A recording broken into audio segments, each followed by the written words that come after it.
warahmatullahi wabarakatuh. Waalaikumsalam warahmatullahi wabarakatuh. Alhamdulillah, Allahumma shalli wa sallim ala nabiyyina Muhammad wa ala alihi wa sahbihi wa man wala. Allah Ta'ala, inna as-salata tanha 'anil fahsya'i wal munkar wal baghi. Ila akhir ayat. Allah Ta'ala, ya ayyuhalladzina amanu qu anfusakum wa ahlikum nara wa quduha an-nas wal hijara. Ila akhir ayat. Wa qala Nabi alaihi salatu wassalam, khairu salati al-mar'i fi baitihi illa as-salatu al-maktubah. Amma ba'du. Bapak Ibu, saudara-saudariku, jamaah salat subuh dan majelis zikir, barakallahu lana wa lakum. Alhamdulillah, Allah telah memberikan kita nikmat tidur semalam dengan segala kualitas tidurnya. Alhamdulillah, ada yang nyenyak, ada yang sangat nyenyak mungkin. Yang saya nyenyak biasanya ada hadir, ada yang mungkin nggak bisa tidur, entah dengan kondisi yang bagaimana, mungkin banyak pikiran, atau kemungkinan dia tidurnya nyenyak, ada yang mimpi, ada yang tidak, ada yang mimpi buruk. Maka jangan ceritakan ke siapapun, kecuali kepada orang yang amanah dan berilmu. Atau kemudian ada yang bermimpi baik dengan segala takwilnya, dan jangan ditakwil sendiri, ada ilmunya. Semua kondisi itu kita bersyukur kepada Allah, karena di dalam tidur kita dengan kondisi apapun itu, kita tidur dalam kondisi beriman. Seandainya tidak Allah kembalikan tidur kita, maksudnya bablas ke alam barzakh, kita bersyukur kepada Allah karena kondisinya beriman. Dan di antara nikmat yang disyukuri, kita tidur di dalam rumah, dan rumah-rumah kita itu adalah milik Allah Subhanahu wa Ta'ala yang Allah titipkan kepada kita. Maka di antara letak syukur kita atas rumah itu, kita gunakan rumah itu untuk ketaatan kepada Allah. Jangan buka pintu ketika maksiat mengetuk. Seandainya mendobrak pintu maksiat itu dalam rumah kita, maka kokohkan pintu rumah kita. Jangan biarkan satu maksiat pun hadir di dalam rumah kita. Maka di antara bentuk rasa syukur juga atas rumah yang Allah berikan kepada kita, kita diperintahkan untuk belajar syariat-syariat tentang rumah. Sebagaimana ini adalah nasihat dari pengarang buku ini, yakni Arba'un Nasihat bi Islahil Buyut. Di antara 40 nasihat untuk memperbaiki rumah tangga, di antaranya adalah belajar syariat tentang rumah.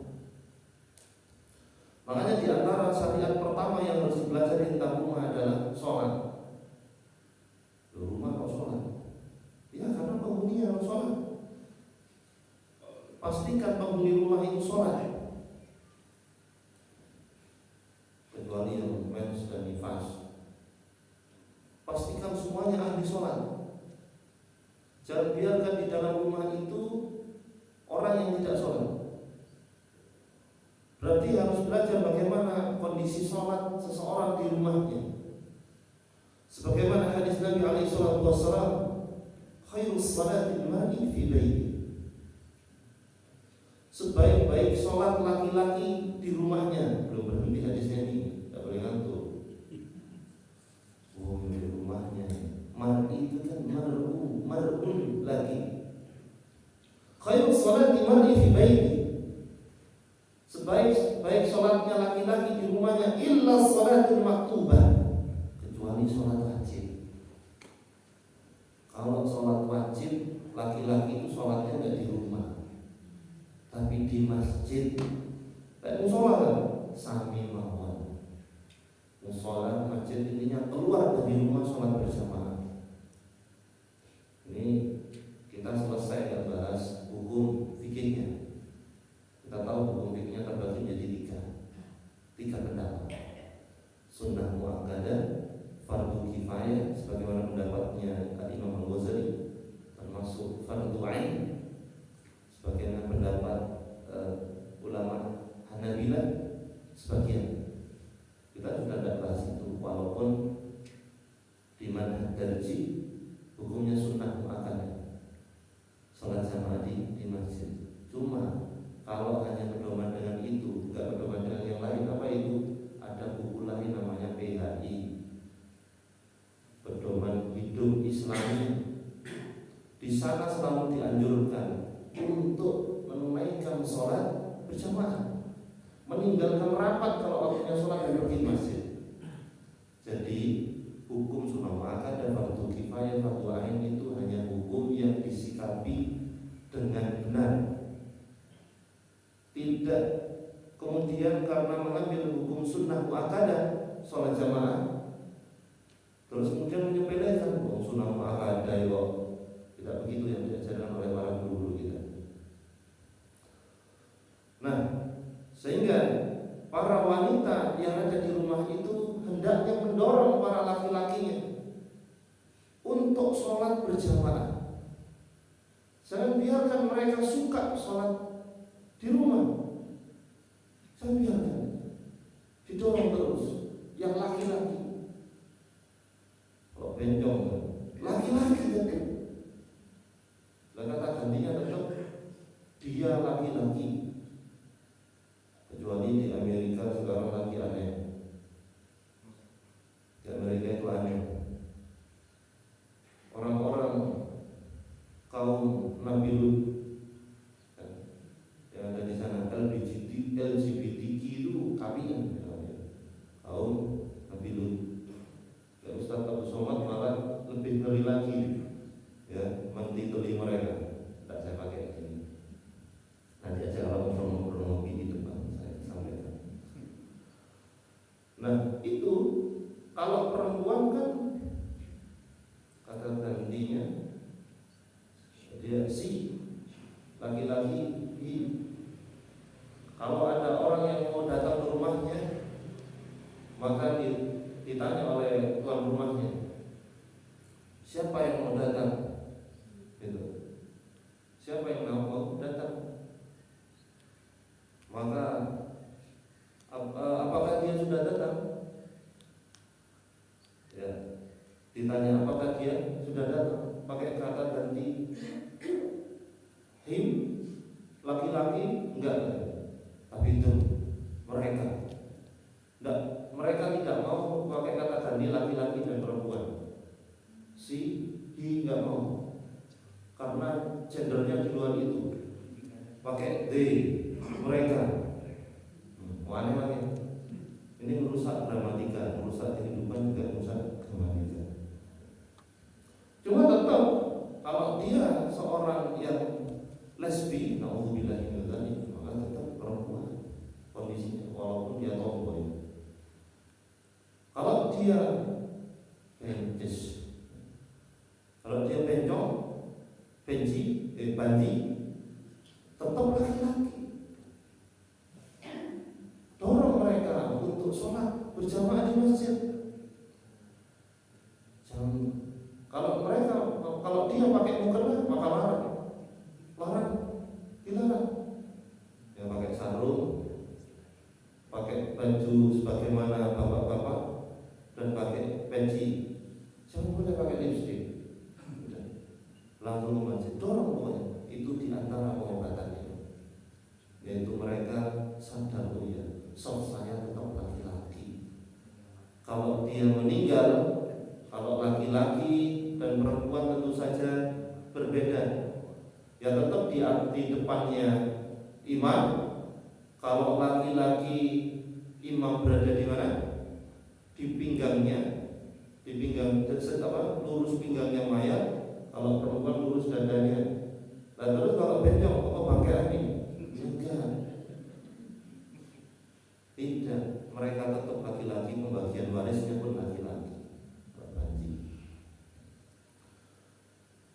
pembagian waris untuk Lucinta Luna tetap 2 banding 1.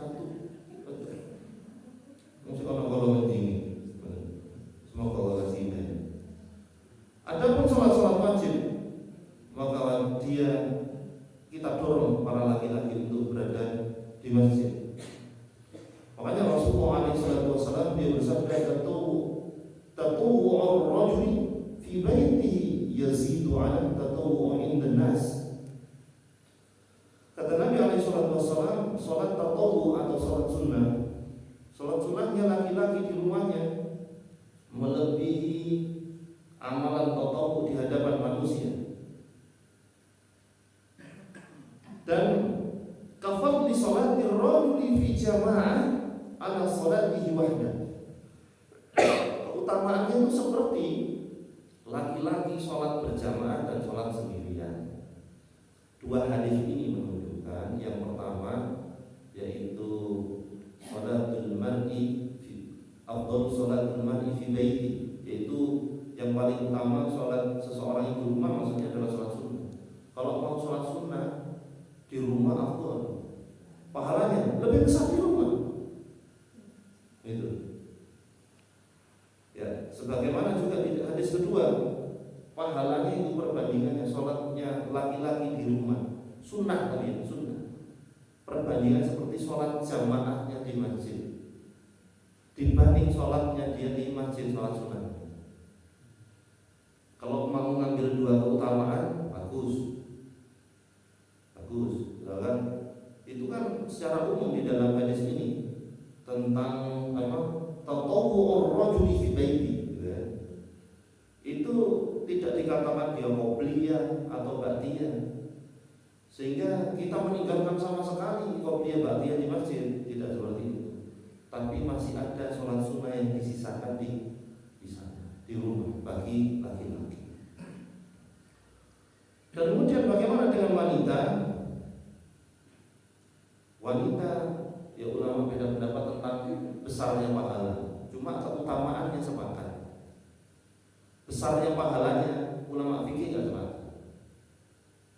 Ya, kalau keutamaannya ulama sepakat. Ini saya ulang-ulangi biar ada salah paham. Mana yang lebih utama sholatnya perempuan di rumah atau di masjid? Keutamaannya lebih besar di rumah.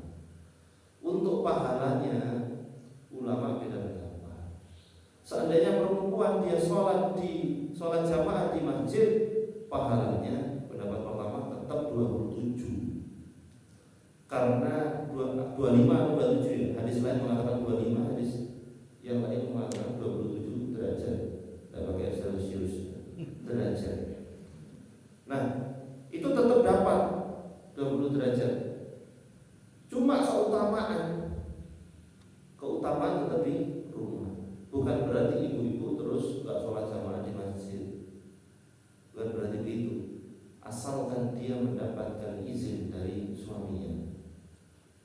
Seandainya ada fitnah, ya afdal di rumah. Ya fitnahnya fitnah syahwat dan fitnah keamanan. Seandainya panjenengan sholat di masjid itu mengakibatkan jamaah laki-laki semaput semuanya. Karena saking mayuni, lu langsung meninggal ya. Nah ini hendaknya sholat di rumah. Tapi kalau sedang-sedang, yang mending di masjid sedang-sedang. Saya nggak bilang jelek makanya sedang. Oke. Di antara syariat tentang rumah juga Bapak Ibu barakallahu fikum, yaitu bagaimana adabnya seandainya sholat itu di rumah dan di rumah orang, bukan rumah kita sendiri, mengenai siapa yang jadi makmum, siapa yang jadi imam yang paling afdal, dan bagaimana adabnya, juga hukumnya ketika masuk rumah seseorang tentang memilih tempat duduk, yaitu sebagaimana disabdakan oleh Rasulullah SAW, la yu'ammur rajulu fi sultani, tidak boleh laki-laki itu diimami di wilayah kekuasaannya. Ini adab yang agung, luar biasa. Singkat tapi maknanya dalam. La yu'ammur rajuli fi sultani. Jadi rajul di sini adalah imamnya. Sultanu itu adalah sultan itu wilayah kekuasaannya. Ini ada dua makna. Yang pertama, sultan yang dimaksud adalah pemimpin. Dulu itu Bapak Ibu, yang menjadi imam sholat adalah khalifah. Kemudian di bawahnya ada gubernur, itu mesti imam sholat. Atau di bawahnya lagi mungkin wali kota, mesti imam sholat. Atau di bawahnya lagi Pak Camat, mesti imam sholat. Seandainya kita kiaskan dalam kondisi, di bawahnya lagi lurah, imam sholat. Enggak ada lurah, camat, wali kota keringan. Ada. Di zaman itu Harun al-Rasyid itu pasti imam sholat. Umar bin Abdul Aziz pasti imam sholat. Khalifah Mutawakkil pasti imam sholat.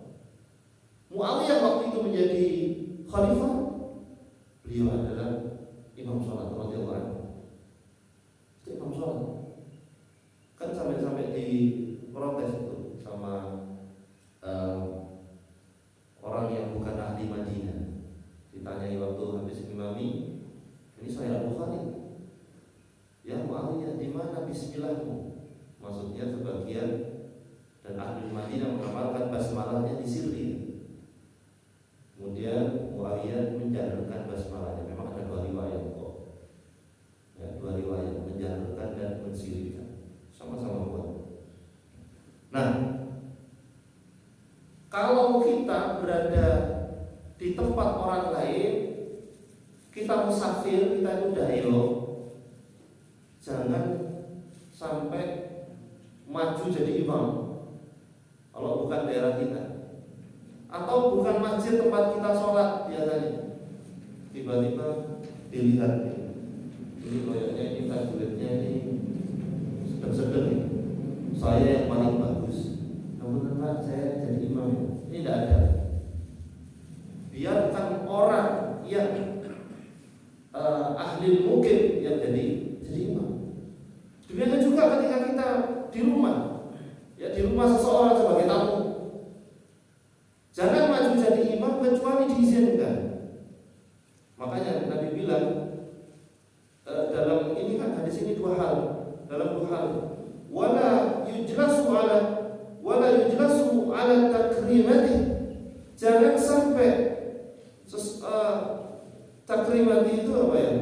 Takrim, kehormatan, kemuliaan. Jangan sampai tempat duduk kemuliaan itu diduduki oleh dayo, oleh yang bukan ahli mungkin.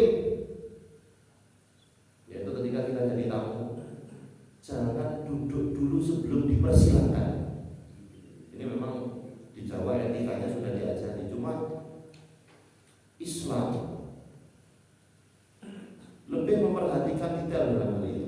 Tidak sekedar dipersilakan duduk, kita memilih tempat duduk, tapi ada pertanyaan tambahan. Silakan duduk. Kalau tangannya nggak jelas, itu tanya balik. Misalkan ini tempat, ini kursinya ya. Terus orangnya silakan duduk. Saya izin, saya boleh duduk di mana? Itu lebih detail Islam. Mau nggak tahu gimana? Mau sangatnya kelambatan aja deh loh. Mau nggak tahu? Oh gimana? Itu karena apa? Ada tempat duduk yang bisa jadi tidak diridhoi oleh ahli bait, pemilik rumah. Tidak tahu panjenengan ini. Kalau mbakku saya itu punya tempat duduk ke saya, dan itu nggak senang beliau kalau diduduki orang lain. Bukan karena bagus tempat duduknya, itu justru kursinya lawas, sepone jeblok-jeblok. Tapi katanya bagus, wah senang aku mak jelek pun udah gitu. Itu kalau kita mau duduk situ, lo kenapa ada duduk situ? Iya karena saya milih yang jelek. Enggak, itu tempat duduk saya. Nggak boleh. Maka kita tidak boleh duduk di situ. Itu larangan dari Nabi. Ya, sebagaimana la yujlas ala takrimati. Jangan duduk di tempat kehormatan ahlul bait atau kemudian tempat kesukaan. Alasan kedua disebutkan di dalam pembahasan etika. Bisa jadi itu bukan kursi kesayangan, tapi kalau kita duduk di situ, itu bisa melihat bagian dalam rumah dan pemilik rumah nggak itu. Bisa jadi seperti itu. Maka biarkan tuan rumah yang memilihkan tempat duduk itu dan minta izin, minta duduk. Bahkan kalau mau ganti tempat duduk itu etikanya dalam Islam sangat tinggi sekali. Yaitu izinnya saya mau pindah situ. Kenapa? Kursinya nggak bagus, bagus cuma agak tinggi memangnya. Barakallahu fikum.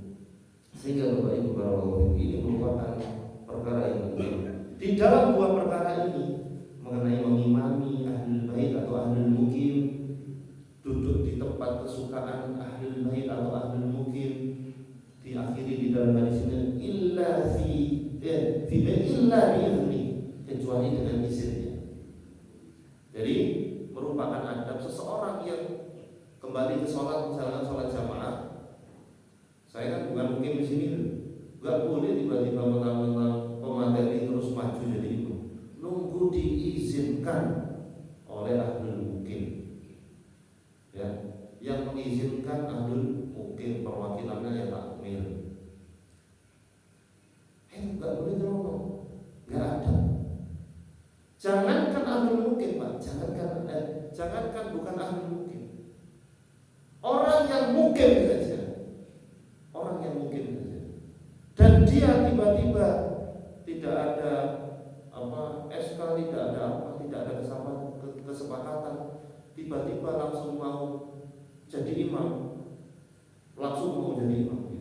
padahal ya hafalannya tidak banyak, Al-Fatihahnya yang nggak benar, tiba-tiba jadi imam. Bisa jadi hafalannya banyak, Al-Fatihahnya benar, cuma dia orang yang tidak disukai karena maksiatannya, bukan karena tidak disukai karena dia habis beli mobil baru, dia paling kaya, lah itu ketidaksukaannya karena degil. Tapi kalau ketidaksukaannya adalah karena dia ahli maksiat dan tidak disukai oleh jamaah, maka sholatnya dia tidak diangkat. Sebagaimana ini ancaman ini ada di dalam Sahih Muslim. Dan turfa salatu ma'al muslim jibra. Enggak diangkat sholatnya seorang kalau sedang di atas kepala, yaitu imam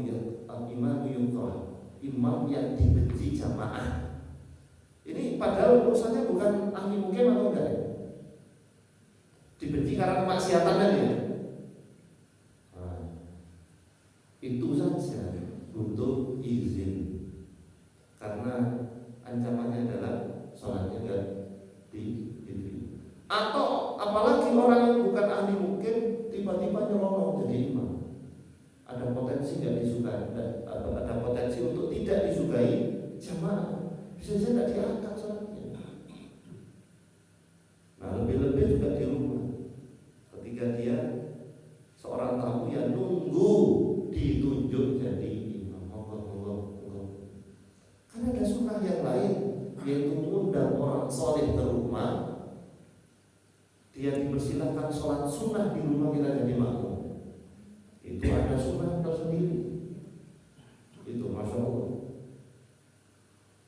Ya, termasuk tempat duduk itu tadi.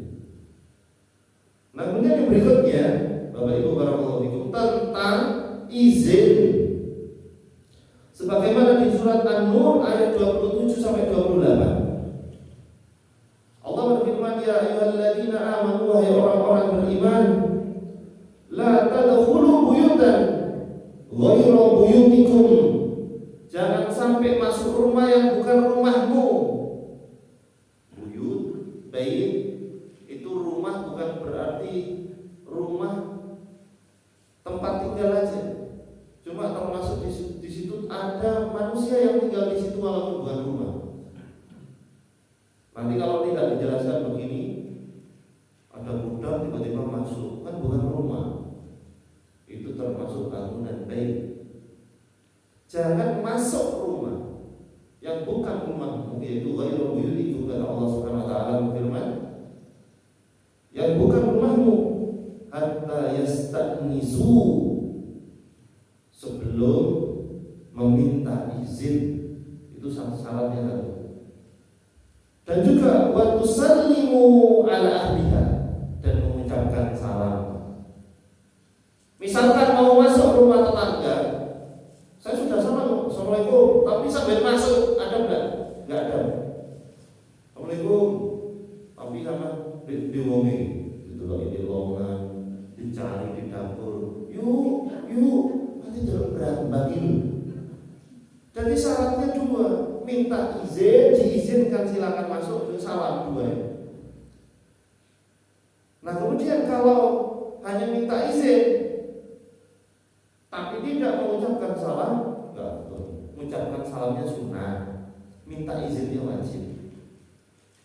Itulah kenapa di dalam ayat ini surat An-Nur ayat 27 Allah mendahulukan izin sebelum salam. Allah bilangnya hatta tasta'nisu wa tusallimu ala ahliha. Seandainya Allah bilang hatta tusallimu wa tasta'nisu ala ahliha, itu kedua-duanya beda di dalam Al-Quran. Hatta tasta'nisu, sampai engkau minta izin itu didahulukan, karena minta izinnya wajib, mengucapkan salamnya sunnah. Wajib minta izin.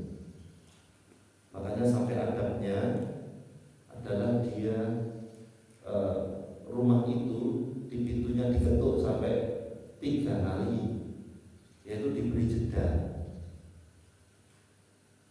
Ya. Assalamualaikum, diberi jeda agak lama. Jangan di jamaah kosong. Assalamualaikum, udah Allah izin dulu, boleh. Ini caranya kurir. Iya, kalau kurir kan salat susu,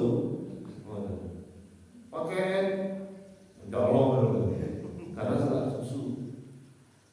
Dia harus, kalau nunggu, wah ini enggak jadi kerja ini. Nah kalau bertamu beda lagi. Assalamualaikum, si jeda. Ya jangan jauh-jauh, romilo atau kasuan. Ya berapa menit. Kita membayangkannya seandainya ada ibu-ibu yang dia rebahan terus ngambil jilbab, masang jilbab sampai benar orang dulu sing ceromot-ceromot. Nah itu kira-kira butuh berapa menit ya? Butuh berapa menit? Saya nggak paham jilbab, demi Allah. Itu berapa menit? 2 menit? Oh 3 menit ini. Oh panjenengan waktu itu? Maksudnya istri ya kan? 2-3 menit lah ya. Ya. Menurut sidang isbat Masjid Darussalam kira-kira 2-3 menit. Ya. Just 2 menit ya, 2 menit lah. Tunggu. Ketok lagi yang kedua. Assalamualaikum. Sampai kira-kira berarti kalau 2 menit 6 menit kecu dulu ya. Ya kira-kira 1-2 menit lagi itu ada. Kalau sampai 3 kali kalau tidak dibuka, kemungkinan 2, 3. Wong indah ono. Yang kedua, pulas tidur. Yang ketiga, tidak mau ditamoni, didayoi. Lah kalau kita mendayu juga lihat-lihat. Ini suaminya baru pulang 3 bulan kerja. Sampai dayoi. Ini ada urusan penting di dalam. Ada beberapa jamaah itu juga ke saya. Kamu itu kadang-kadang yang misu. Ini kayak kok sebulan kerja ini, kan muncul. Ini lagi dinas di dalam rumah. Diketok pintunya. Terus sama gimana? Ya wes, akhirnya tak sudahi. Nah, ini kan jadi tidak ada. Ibaratnya kalau panjenengan kan tidak senang. Seandainya ada tamu, ya, kemudian lagi dinas di dalam rumah, milih bukakan pintu tamu apa melanjutkan dinas? Lanjutkan dinas. Kalau bapak masya Allah belum jawabnya, lanjutkan di tamunya tidak janjian, kecuali tamunya janjian, sing salah sing di dinas. Dinas waktu janjian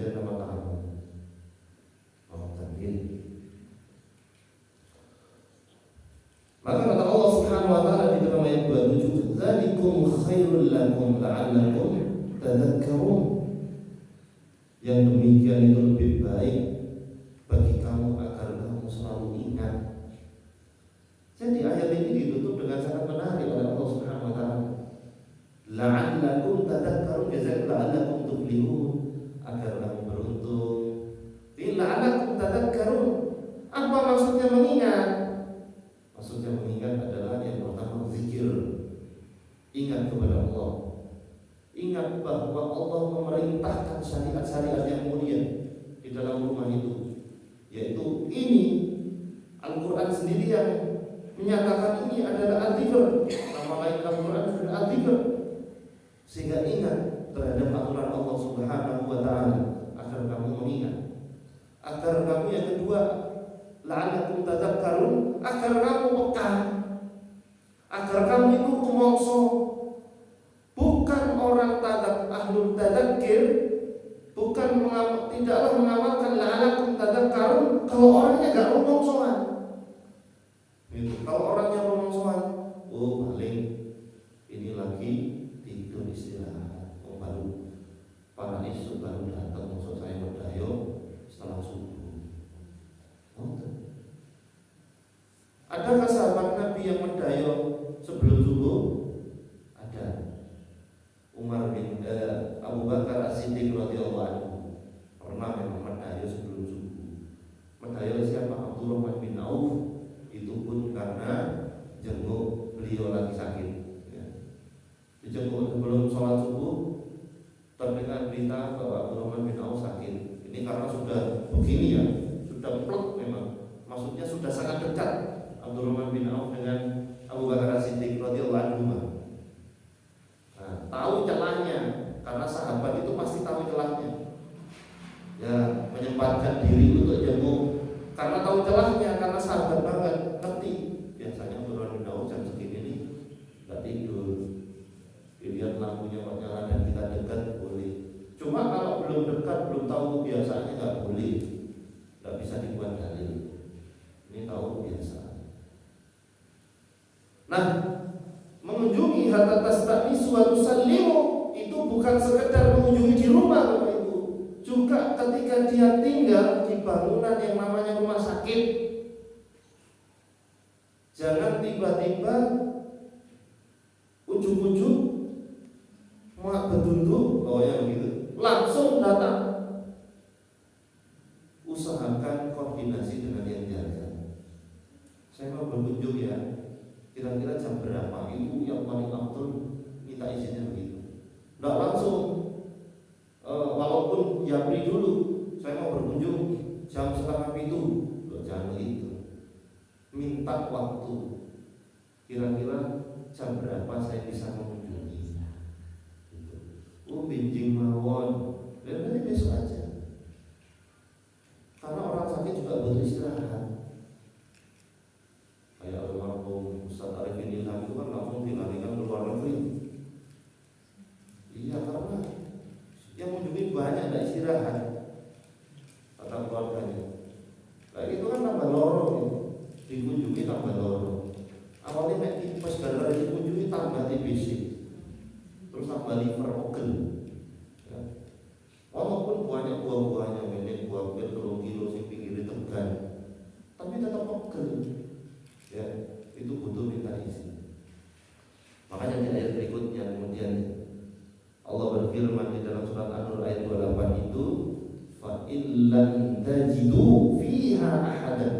Kalau kalian, kata Allah SWT, tidak menemukan orang di dalamnya, ya, dan memang tidak ada orang di dalam rumah itu, fala tadkhuluha, jangan masuk hatta yu'dzana lakum, sampai diizinkan.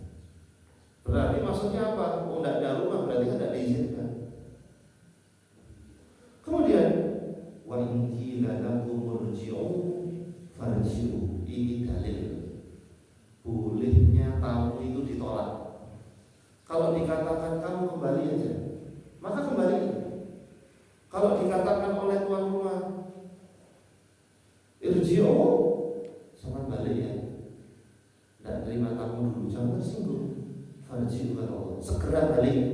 Allah nggak bilang warji'u dan baliklah, tapi Allah bilangnya farji'u, maka baliklah. Berarti harus segera balik. Ini dalil bolehnya nolak tamu dan tamu boleh ditolak. Saya pernah satu kali ditolak. Habis ngaji ini ya nggak boleh lah, nggak boleh ngobrol. Padahal sudah janjian kan? Sudah janjian. Saya tidak pernah bertamu kecuali janjian. Itu sudah janjian. Assalamualaikum, assalamualaikum. Itu keluarganya, keluarga anaknya laki-laki. Dan dia bilang, sama siapa? Saya baik. Saya sudah janjian sama ayah. Ayah tidak ada badan. Maaf ya, aku ya. Dia bilang balik juga. Balik. Karena apa? Ada. Boleh nolak tamu, boleh ditolak. Kita mau ada hajat keluar, tiba-tiba ujung-ujung, Assalamualaikum, surprise teman anak ini pegel. Kok surprise barang? Kayak kuis aja lagi. Tentu jangan sungkan. Loh, kok tidak kondo disik sih? Loh katanya Nabi zaman, jangan pakai teknik orang Jawa. Jawa ini dihilangi disik pakai Islam. Katanya Nabi zaman, boten lo bentuk pundi-pundi. Pada bilang kembang, lihat ini sakiran kameran. Betul lihat ini. Maka katakan saja tidak apa-apa. Loh, mari tamu ini jangan. Ya Allah, ini berarti ada hajat keluar. Panjenengan kok buatan saja yang panjang. Kok tidak bilang apa adanya. Seandainya itu orang tua kita beda urusan ya. Bisa jadi diajak keluar, kalau orang tua beda urusannya.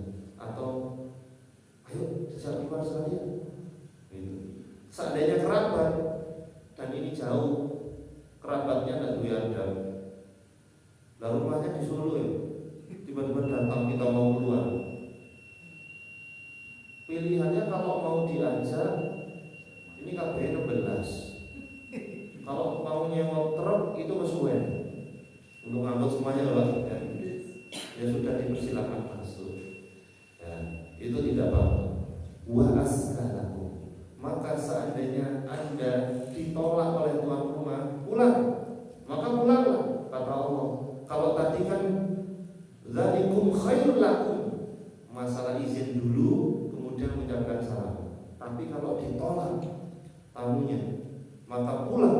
Allah bilangnya bukan khair, tapi askalakum.